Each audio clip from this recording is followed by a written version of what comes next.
ബഹുമാനികളെ, ഇന്നിവിടെ ഒരു സന്തോഷത്തിൻ്റെ ഒരു സദസ്സാണിത്. ഉസ്താദുമാറും അതുപോലെ MS ഒക്കെ നമ്മോട് നല്ല നിലക്ക് ആ കാര്യങ്ങളൊക്കെ പറഞ്ഞു കഴിഞ്ഞു. KCF എന്ന് പറയപ്പെടുന്നതായ സംഘടന ഒരുപാട് നല്ല കാര്യങ്ങൾ ചെയ്തുകൊണ്ടിരിക്കുന്നു. ഈ ലത്തീഫ് എന്ന് പറയുന്നതായ വ്യക്തി എൻ്റെ വലിയ ഉറ്റ സുഹൃത്തും കൂടിയാണ്.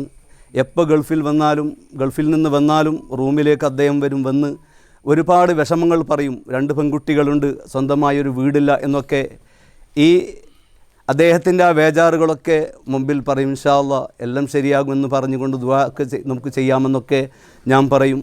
അങ്ങനെ ഒരു കുട്ടിയുടെ കല്യാണം കഴിഞ്ഞതിന് ശേഷം ഉസ്താദേ ഇനിയും ഒരു കുട്ടിയുണ്ടല്ലോ, സ്വന്തമായൊരു വീടില്ല എന്ന് പറഞ്ഞു. ഇൻഷാ അല്ലാഹ് അല്ലാഹു തആല നല്ലതായൊരു വീട് നമുക്ക് തരും ഇൻഷാ അല്ലാഹ് എന്നൊക്കെ നാം സമാധാനം പറയും. അങ്ങനെ ആഴ്ചകൾക്ക് മുമ്പ് അദ്ദേഹം ഒരു മെസ്സേജ് വിടുകയാണ്. ഇൻഷാ അല്ലാഹ് ഉസ്താദെ നമ്മുടെ ദുആ അല്ലാഹ് സ്വീകരിച്ചിട്ടുണ്ട്.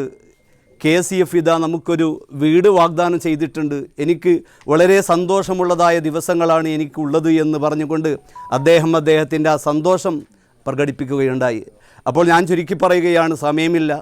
ഇത് വലിയൊരു കാര്യമാണ്. അള്ളാഹുവിൻ്റെ അടുക്കൽ വലിയ കൂലി കിട്ടുന്ന വലിയൊരു കാര്യങ്ങളാണ് KCFൻ്റെ ഭാരവാഹികൾ ആ സംഘാടകർ ചെയ്തിരിക്കുന്നത്. അള്ളാഹു തആല അത് സ്വീകരിക്കുമാറാവട്ടെ.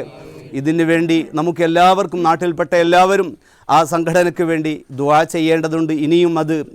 ഇനിയും പുരോഗതിയിലേക്ക് എത്തട്ടെ. ഇനിയും ഒരുപാട് ഇവിടെ പറയുകയുണ്ടായി, 100 വീടുകളാണ് അവർ ഉദ്ദേശിക്കുന്നത്. അല്ലാഹു സുബ്ഹാനഹു തആല 100 അല്ല 200-ലേറെ വീടുകൾ അല്ലാഹു തആല അവർക്ക് കിട്ടിക്കൊടുക്കാൻ തൗഫീഖ് ചെയ്യുമാറാവട്ടെ. ഈ സംഘടനയ്ക്ക് എല്ലാവിധ വിജയാശംസകളും നേർന്ന് നിർത്തുകയാണ്. അസ്സലാമു അലൈക്കും വറഹ്മത്തുള്ളാഹി വബറകാതുഹു.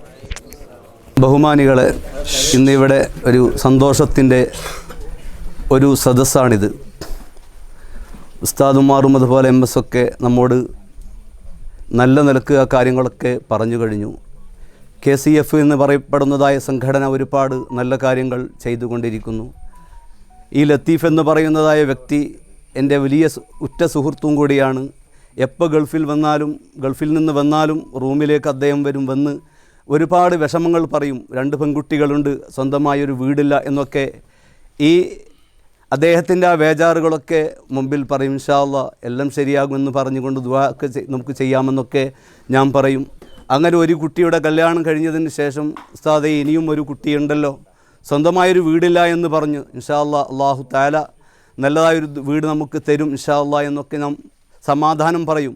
അങ്ങനെ ആഴ്ചകൾക്ക് മുമ്പ് അദ്ദേഹം ഒരു മെസ്സേജ് വിടുകയാണ്. ഇൻഷാ അല്ലാഹ് ഉസ്താദെ നമ്മുടെ ദുആ അല്ലാഹ് സ്വീകരിച്ചിട്ടുണ്ട്. KCF ഇതാ നമുക്കൊരു വീട് വാഗ്ദാനം ചെയ്തിട്ടുണ്ട്. എനിക്ക് വളരെ സന്തോഷമുള്ളതായ ദിവസങ്ങളാണ് എനിക്കുള്ളത് എന്ന് പറഞ്ഞുകൊണ്ട് അദ്ദേഹത്തിൻ്റെ ആ സന്തോഷം പ്രകടിപ്പിക്കുകയുണ്ടായി. അപ്പോൾ ഞാൻ ചുരുക്കി പറയുകയാണ്, സമയമില്ല. ഇത് വലിയൊരു കാര്യമാണ്. അള്ളാഹുവിൻ്റെ അടുക്കൽ വലിയ കൂലി കിട്ടുന്ന വലിയൊരു കാര്യങ്ങളാണ് KCFൻ്റെ ഭാരവാഹികൾ ആ സംഘാടകർ ചെയ്തിരിക്കുന്നത്. അള്ളാഹു തആല അത് സ്വീകരിക്കുമാറാവട്ടെ. ഇതിനു വേണ്ടി നമുക്കെല്ലാവർക്കും, നാട്ടിൽപ്പെട്ട എല്ലാവരും ആ സംഘടനയ്ക്ക് വേണ്ടി ദുആ ചെയ്യേണ്ടതുണ്ട്. ഇനിയും പുരോഗതിയിലേക്ക് എത്തട്ടെ. ഇനിയും ഒരുപാട് ഇവിടെ പറയുകയുണ്ടായി, 100 വീടുകളാണ് അവർ ഉദ്ദേശിക്കുന്നത്. അല്ലാഹു സുബ്ഹാനഹു തആല 100 അല്ല 200-ലേറെ വീടുകൾ അല്ലാഹു തആല അവർക്ക് കിട്ടിക്കൊടുക്കാൻ തൗഫീഖ് ചെയ്യുമാറാവട്ടെ. ഈ സംഘടനയ്ക്ക് എല്ലാവിധ വിജയാശംസകളും നേർന്ന് നിർത്തുകയാണ്. അസ്സലാമു അലൈക്കും വറഹ്മത്തുള്ളാഹി വബറകാതുഹു.